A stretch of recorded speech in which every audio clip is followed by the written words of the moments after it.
Hey man, this is your patient Ross.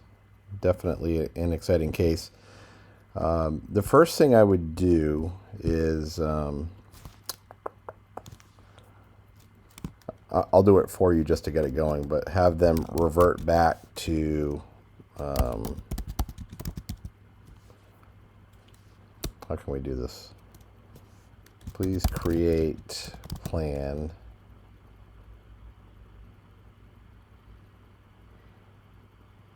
with basically trying to get them to leave the case as is so that we can modify it. The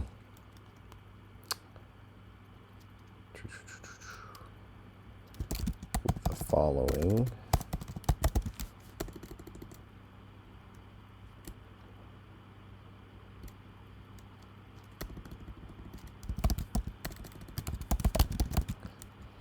Case back to the start,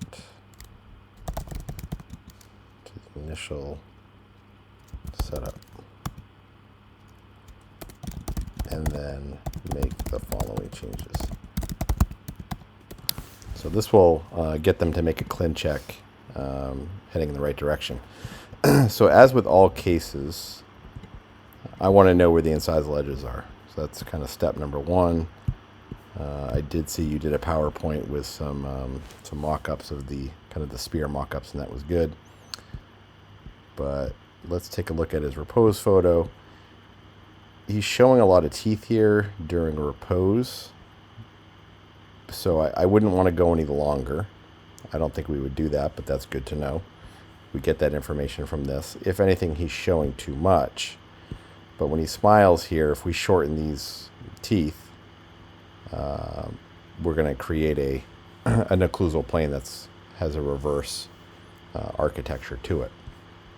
So we're going to want to keep the incisal edges where they are, maybe a little bit longer to match what's over here. With that said, I'd rather us try to intrude these with the trays, with the Invisalign as part of the treatment. So let's include that into the treatment workup here. So keep incisal edges of number 8 and 9 at their current incisal-gingival dimension. Incisal-gingival dimension.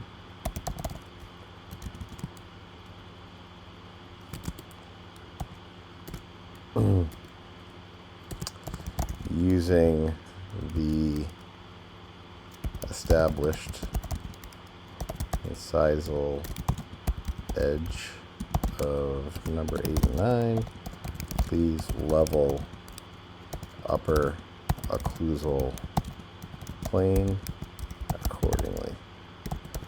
All right, so that will get us some intrusion of those posterior teeth. Most likely they'll add some buttons here. We're probably not going to get 100% intrusion of these teeth, but I do think that will help with the aesthetics dramatically, as he's rather gummy back here. So intruding these would be, to me, the right play. We'll keep these incisal edges where they are. So that's the vertical dimension of his smile. Now the question is, how are the zeniths of the anterior teeth? So let's see here. If we have the retracted photo.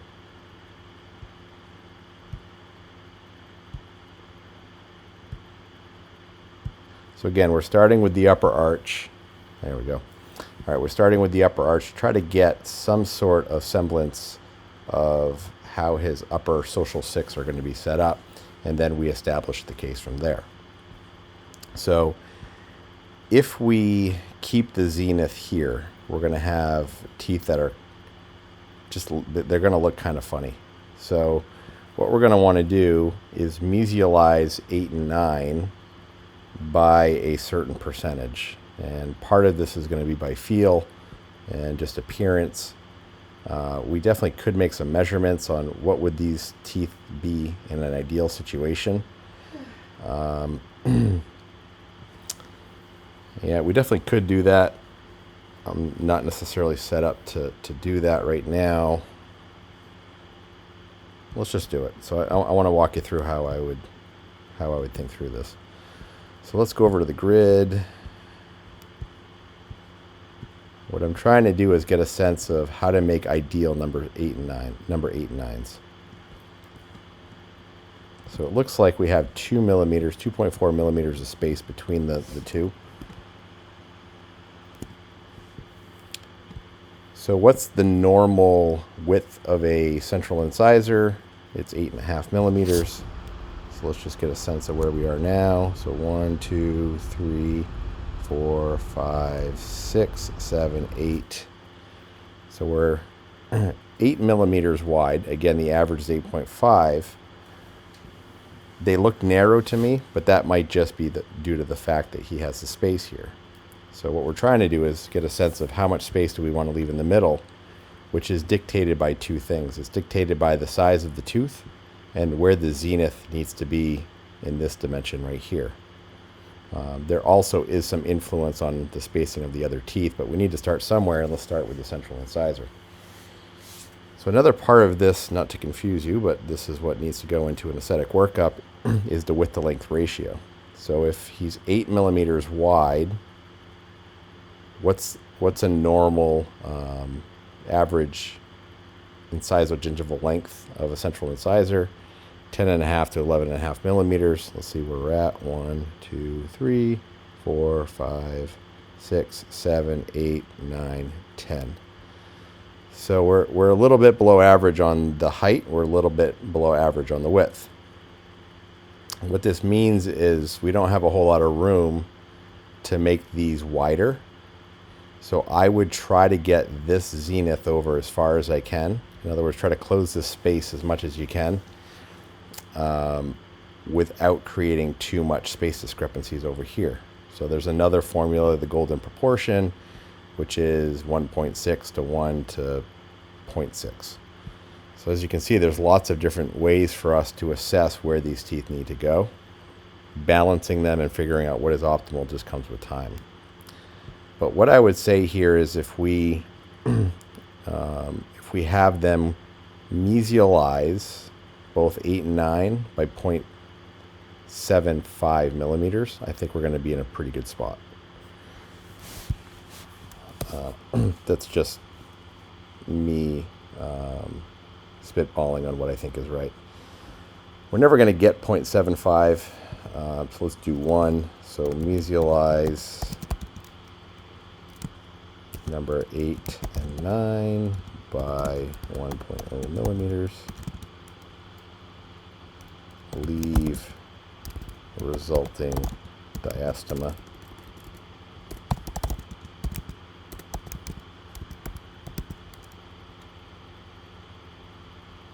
for future restoration. All right. When we translate teeth, mesial and distal, we get what's called crown tipping. And essentially what that is the forces on the teeth are in the crown, but we have this root that sits up like so. So we're going to ask for maybe 10 extra degrees of mesial root tip.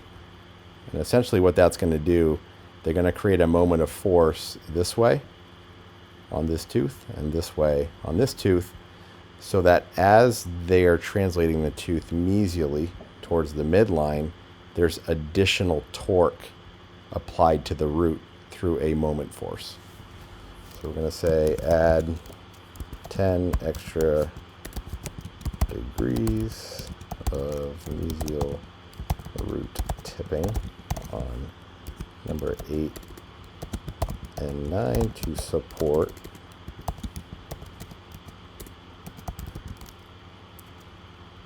the mesial translation. So what they'll do is they'll most likely put what are called twin attachments or optimized root translation attachments. It's two little buttons here that apply a moment force so that we have translation and not dumping. Because last thing we want is to close this space and have the teeth be displayed like this, which is okay.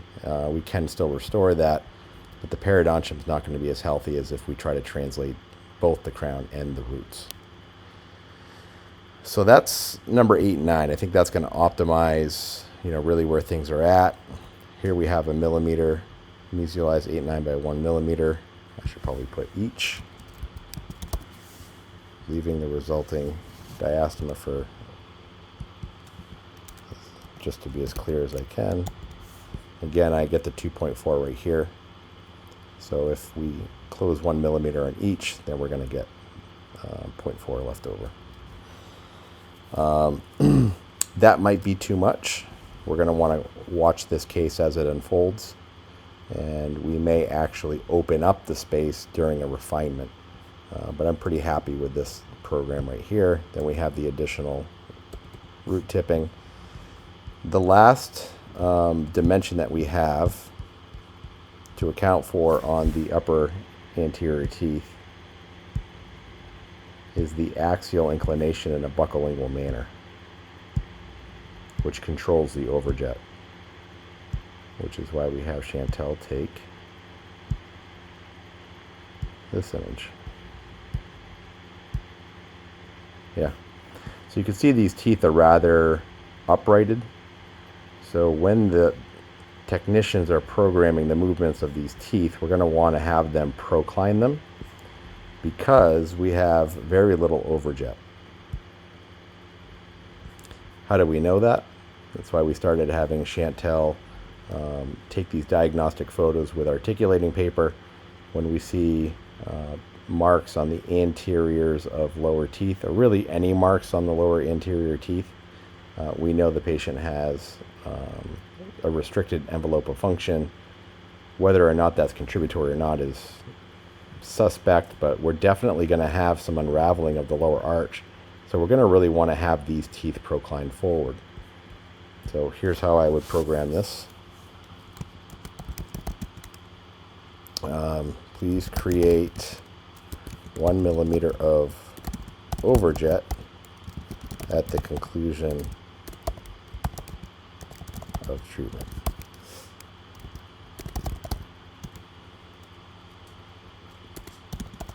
By adding buccal crown tip. So what we're asking for with buccal crown tip is we're asking them to tilt the teeth axially in a buccal dimension versus what's called bodily movement. If I said, please create overjet, they may actually take the teeth and the root and move them in one block section anteriorly, which may compromise the periodontium. It's unlikely, but you want to be very specific on how you're creating the overjet. We're creating it through the use of buccal crown tip, which is going to give us the axial inclination we're looking for, which would be something like this. More tilted out this way. There's a cephalometric tracing measurement, which is the interincisal line angle, which is essentially a line that follows the I'm not sure if it's the entire root or it's just the crown of the tooth, but 135 degrees. If you drew a line through the upper teeth and through the lower teeth, there should be an obtuse angle of 135 degrees. That gives you some sort of sense of where the patient needs to go. Here he looks closer to 100 or even 90. In other words, they're rather upright. That's a very steep bite and one of high biomechanical risk long term. So this should really take care of that. The other thing I realized here is if we close this with equal movements between 8 and 9, we're not going to have the midlines line up. Excuse me. It's very important to note that midline, the coincidence of the midlines in the upper and lower teeth is not as important as the location of the midline of the upper arch. So I'm not really trying to align these. Most patients have no clue that they align. With that said, I always have a conversation with the patients that coincident midlines has been studied in the dental literature to a great extent, and as long as the midlines are upright and the upper is centered in the proper position, beauty is obtained. If there's an angle to either of the midlines, so a canting, that is considered unesthetic, or if the upper midline is off. So lower midline is not mattering as much. So let's come over to his facial photo now. You know, it looks like his midline, at least with the papillas in the right spot, but let's see where his midline is in his face. Always remember FGTP, facially generated treatment planning, is the SPEAR workflow for working up these cases, which is essentially what I'm sharing here. Uses the patient's face to get a sense of where things need to line up. So I would say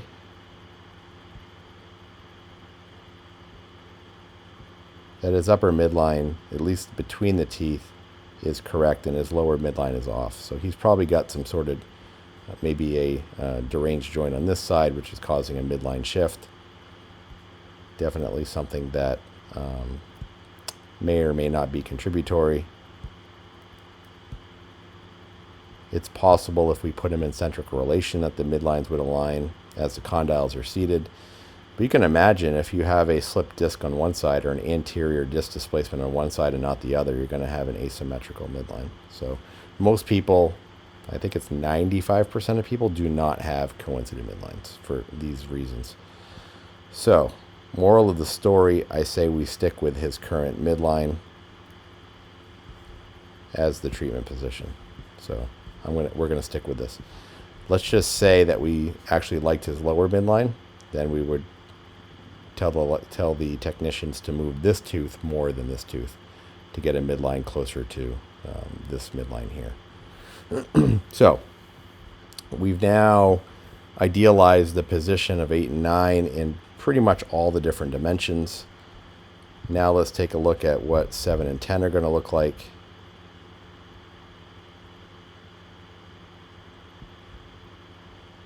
You know, I'm thinking maybe we keep 7 and 10 where they are.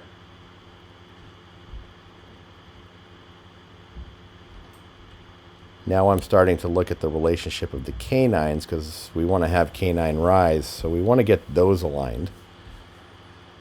So we might have them. This is one of those cases that might be easier doing ourselves. It's so hard to translate over. But let's see how far we can get them, and then we'll modify it together.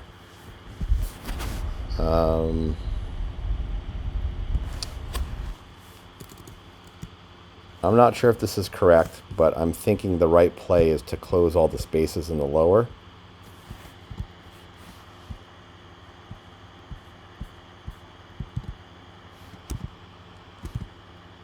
So that we get proper canine relationship.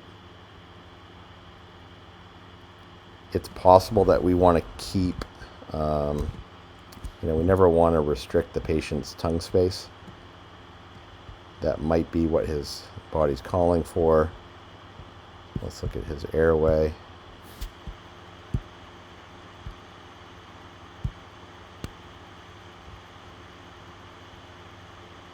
It's not a super wide arch.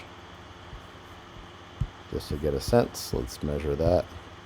Sorry to be bouncing around so much, but that's what we do when we're bringing the airway into account.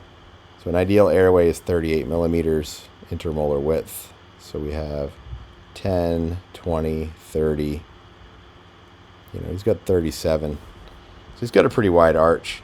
I don't think we necessarily need to worry about restricting his tongue space. It didn't seem overly scalloped. So I think we close these spaces, and that's going to help give us the overjet that we need. If we don't close these spaces, think about how wide the upper teeth are going to be in order to get us the overjet that we want. So this space here is directly related to how wide the upper teeth are if we have a proper occlusal setup, if that makes any sense. So, close all spaces in the lower arch.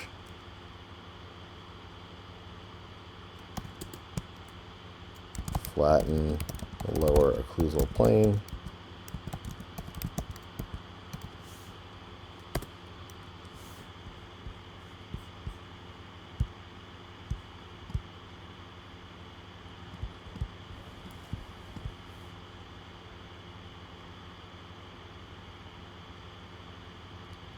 So when they do that, when they close that space, we're going to have almost I believe, a pretty good class 1 relationship between these teeth here. Maybe it's a little end on class 2. I guess we'll have to see. If that is the case, let's say it is end on, then what we would do is we take this canine and move it back.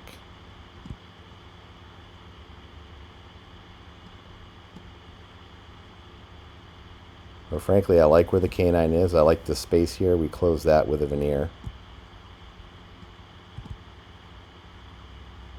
And then we have the remaining space around this lateral incisor after we close this. So that's the last bit of information I want here.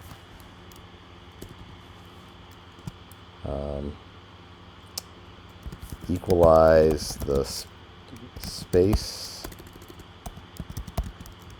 around upper 2s.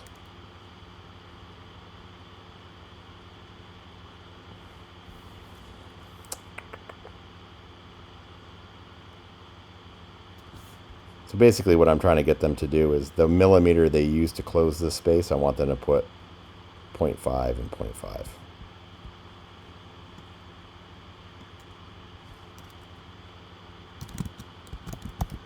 In other words, the 1.0 millimeter created from mesialization of the centrals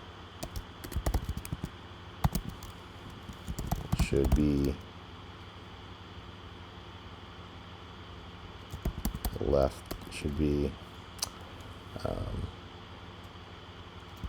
seen as 0.5 millimeters on both sides of the upper 2s.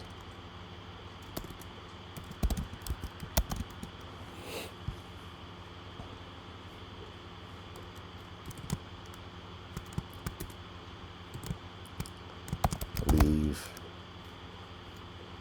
upper 3s in their current position, in their current AP position. Because we want to intrude them to flatten this curve of occlusal plane. Alright, so there's that.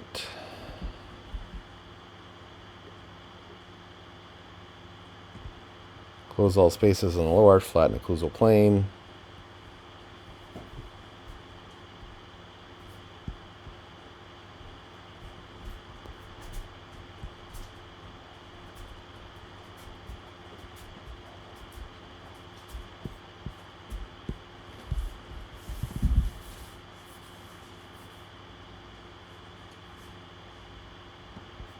Yeah, so that's pretty much it.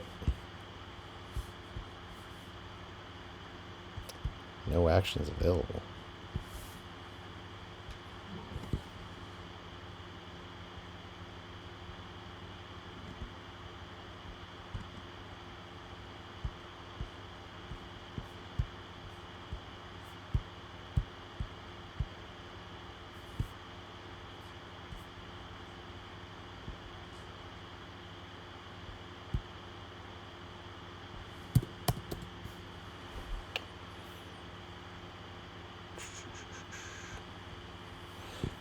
Anyways, I'm going to figure out how to submit this information, and when we get the new ClinCheck, let me know. But that's pretty much it, and they'll obviously align these lower teeth.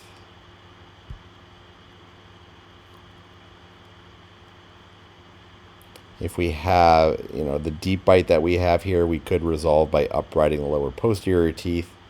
Uprighting lower posterior teeth is a way to, one, widen the arch form, but also to unravel an anterior deep bite.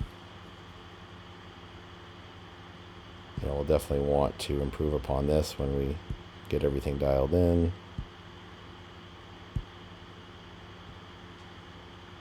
And he's got some tongue scalloping and some redness, so he probably does have some airway issues. Mallampeti 2.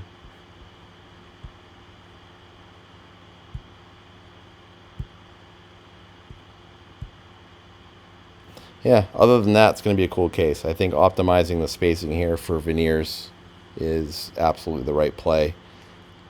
These teeth would look somewhat funny if we didn't do this. Plus, we're going to optimize a lot of other things, most specifically his biomechanical functioning.